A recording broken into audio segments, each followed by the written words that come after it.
Meus caros amigos e amigas, vocês estão no canal Espiritismo Explicado, eu sou Lazarino Barbo.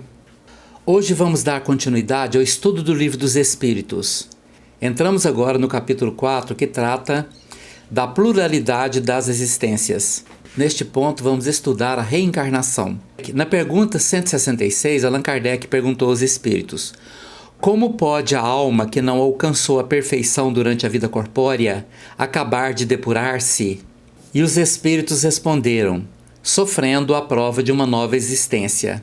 Então observe a mudança de conceito com relação ao espiritismo e às demais religiões ditas cristãs. E isto está implícito na própria pergunta: como pode a alma que não alcançou a perfeição durante a vida corpórea acabar de depurar-se?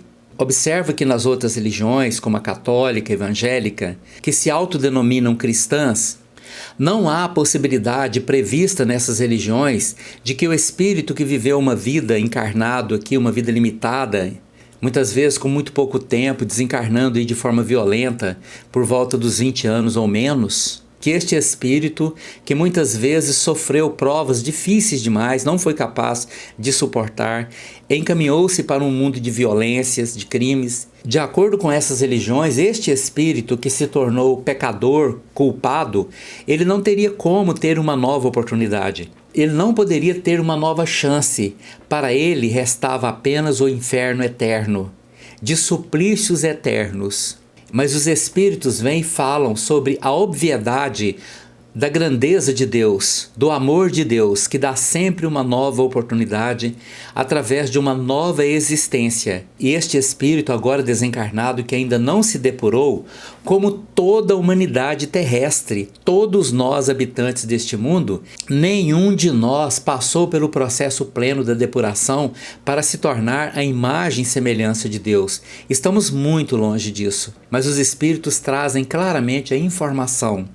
Este espírito passará por uma nova existência, tantas quantas forem necessárias, até que ele se transforme, até que ele evolua e se torne um espírito puro. Mas na pergunta número 166A, Allan Kardec pergunta: como realiza essa nova existência? Será pela sua transformação como espírito? E os espíritos respondem: depurando-se. A alma, indubitavelmente, experimenta uma transformação, mas para isso necessária lhe é a prova da vida corporal. Por que é tão importante a vida corporal? Porque o espírito não pode depurar-se, evoluir lá no plano espiritual mesmo.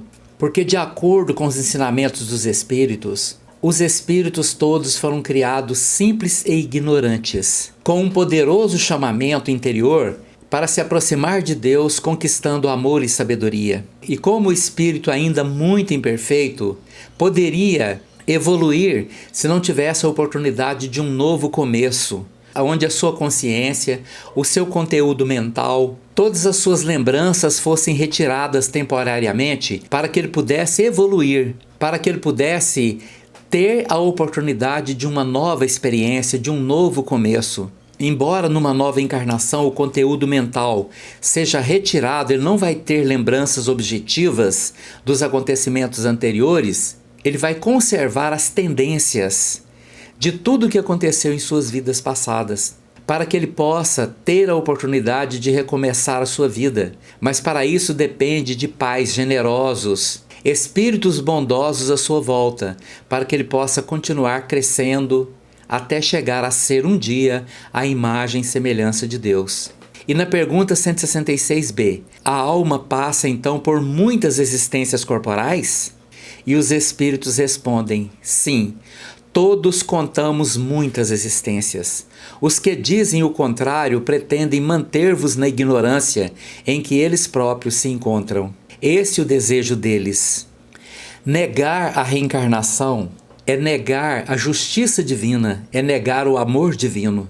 Não há possibilidade de que alguém cresça sem ter uma nova oportunidade. Submeter um espírito à condenação eterna, depois de ter vivido uma única experiência na Terra, com uma única oportunidade, sendo ele criado aqui nesta mesma existência junto com o corpo, e este espírito sendo submetido desde a infância às provas mais cruéis, sendo criado por pais irresponsáveis, muitas vezes dependentes químicos, muitas vezes pais desequilibrados, criminosos.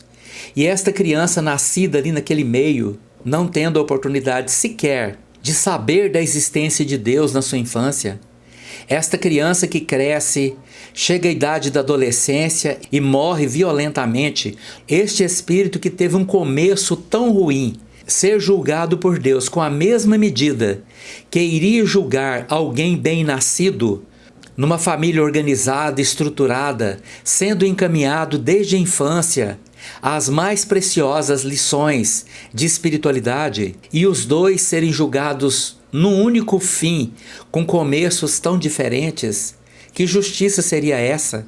Não haveria justiça. Agora, quando todos nós temos uma lei clara de que sempre haverá uma nova oportunidade, de que existe uma justiça divina igual para todos, de que existe também um amor divino distribuído igualmente para todos, aí nós começamos a entender Deus em toda a sua luz e em toda a sua grandiosidade. E aqueles que negam isso são apenas espíritos ignorantes, que desconhecem a grandiosidade da própria ignorância. Mas para continuar vivendo a glória da própria ignorância, precisam manter outros igualmente ignorantes à sua volta. É isto que eles fazem. Só não vê quem não quer. E a pergunta número 166C. Parece resultar desse princípio que a alma, depois de haver deixado um corpo, toma outro, ou então que reencarna em um novo corpo. É assim que se deve entender? E os espíritos responderam, evidentemente. Então, meus amigos e minhas amigas, o retorno ao novo corpo depende de vários fatores. Quanto tempo o espírito vai passar no plano espiritual antes de retornar para um novo corpo? Porque não é mágica. Os espíritos, para reencarnar, precisam da oportunidade, precisam de pais que venham acolhê-los, seja pelas leis do amor ou seja pelas próprias leis kármicas, levando em consideração que quanto mais atrasado espiritualmente é um espírito, mais necessidade ele tem da reencarnação. Enquanto que para os espíritos mais adiantados, o período no plano espiritual é muito mais longo, a necessidade de retornar a um novo corpo é muito menor, porque a necessidade da reencarnação é proporcional ao atraso do espírito. Mais atrasado, mais encarnação. Mais evoluído, menos encarnação.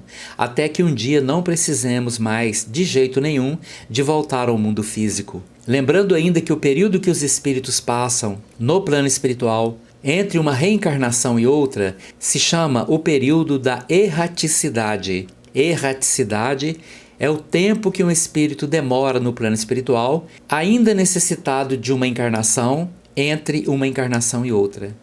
Muito obrigado pela sua atenção. Se você gostou deste vídeo, deixe aí o seu like. Muito obrigado.